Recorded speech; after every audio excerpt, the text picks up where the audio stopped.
Autre élément important de l'organisation, c'est comment organiser le planning des vacances. Parce que là, vous savez qu'en fin de semaine, vous êtes en vacances, vous êtes d'ailleurs bien content d'être en vacances.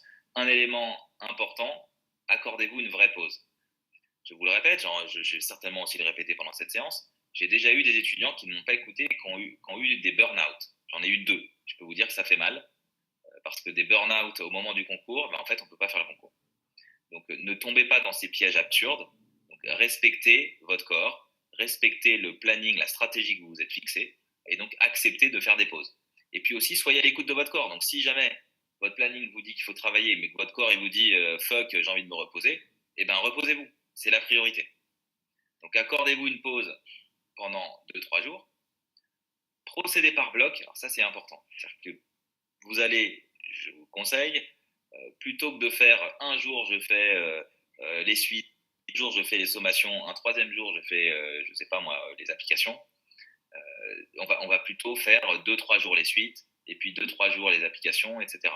Faire des blocs, parce qu'une fois de plus, c'est ça qui permet de mieux mémoriser. Bon, minimum travail de 8 heures par jour, quand vous travaillez, hein, c'est-à-dire que quand vous faites une vraie pause, c'est une pause. Vous faites 2 jours de pause, vous ne travaillez pas. Mais quand vous choisissez de travailler, il y a un moment, il faut y aller, quoi. Donc, à vous de voir où vous vous situez, entre 8 heures et 14 heures. 8 heures étant un minimum. Après, 14 heures, c'est pour les fous. Moi, je faisais partie de ces fous et j'étais pas efficace, en fait. Hein, mais avec le recul, à force de m'obliger à rester dans cette petite salle de 2 mètres carrés, qui était presque une salle de torture, mais une salle de torture dorée quand même, parce qu'il n'y avait que des bouquins autour de moi, en fait, au début, j'étais pas du tout concentré, parce que vous devez avoir ce problème-là. Au début, j'étais pas du tout concentré. Et puis, petit à petit, la concentration est venue. Et donc, soyez indulgents, et je parle notamment en première année. Au début, vous allez divaguer. Et je pense qu'il y a même des deuxièmes années qui divaguent encore pendant une séance, et c'est normal. Et moi aussi, ça m'arrive de divaguer. Voilà, c'est comme ça. Mais à force quand même de se mettre des contraintes, eh bien, on y arrive mieux. Nous, en plus, à l'époque, on n'avait pas la contrainte du smartphone. Vous allez vous mettre une contrainte de plus qui est de mettre switch off sur le smartphone. Parce que vous savez les ravages que le multitasking occasionne. On y reviendra éventuellement tout à l'heure. Mais donc là, Thomas me dit 10 heures, c'est bien. Voilà. Si toi, Thomas, ton 10 heures te convient, moi, ça me paraît bien aussi. Benjamin nous dit Forest est une application qui marche bien. Forest, vas-y, dis-nous, Benjamin, c'est quoi ça? Forest, et tu plantes un arbre virtuel sur ton téléphone. Et ça t'empêche d'utiliser ton téléphone. C'est-à-dire que si tu touches ton téléphone, et ben, l'arbre meurt. Et en fait, du coup, tu n'auras pas fait pousser ton arbre. Et en gros, ça, tu mets un chrono. Moi, je fais des blocs de 2 heures. Et en fait, je mets un chrono de 2 heures. Et si pendant ces 2 heures, je touche mon téléphone, mon arbre meurt. Et du coup, ça me fixe un défi. Et je suis obligé de lâcher mon téléphone. C'est sympa ça. Eh ben, écoute, je ne connaissais pas.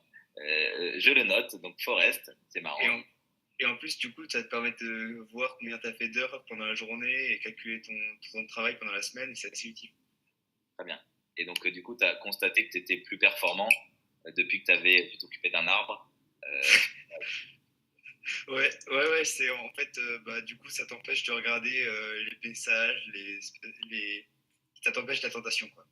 D'accord. Eh ben, écoute, voilà, tu vois, tu fais parler les autres aussi. Hein. Juliette est OK, Antoine aussi là, et puis il y a David qui nous dit Toggle Timer. Bon, il est pas mal aussi. Je sais pas ce que ça propose, mais il y a Fabio qui dit je viens de payer 3 euros à cause de Benjamin. C'est quoi, Fabio? Tu viens d'acheter l'application, c'est ça?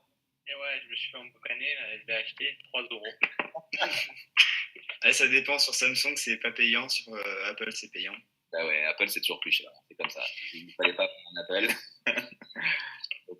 donc merci pour vos suggestions. Donc pendant les vacances, autre règle à respecter, combler les lacunes de vocabulaire, donc profitez-en. Moi j'ai profité des grandes vacances en fait. Je me suis rendu compte que je savais pas dire une pomme en espagnol à l'issue des concours, parce qu'à l'époque on passait les concours en première année. Autant vous dire alors que je savais dire relancer l'activité économique du pays. Bref, donc, tout ça n'avait pas de sens. Donc j'ai comblé mes lacunes de vocabulaire courant. Profitez-en vous aussi pour combler vos lacunes pendant ces vacances. Profitez-en aussi pour faire plus de culture générale. Donc là, je m'adresse notamment en deuxième année, parce que les premières années, bon, vous en faites un petit peu plus, mais vous savez que tout va se jouer dès qu'on aura le thème, normalement au courant du mois de mai. Reprendre les anciens sujets plutôt que faire de nouveaux sujets. Donc là, n'allez pas dans une course à tiens, je vais faire plein de nouveaux sujets. Non, plutôt essayer de renforcer les acquis. Alors évidemment, si les acquis sont déjà solides, allez voir ailleurs, mais d'expérience, et la séance d'hier nous l'a aussi démontré, c'est bien de revoir les bonnes bases de l'analyse. Bref, vous voyez, ceux qui étaient là hier voient de quoi je parle.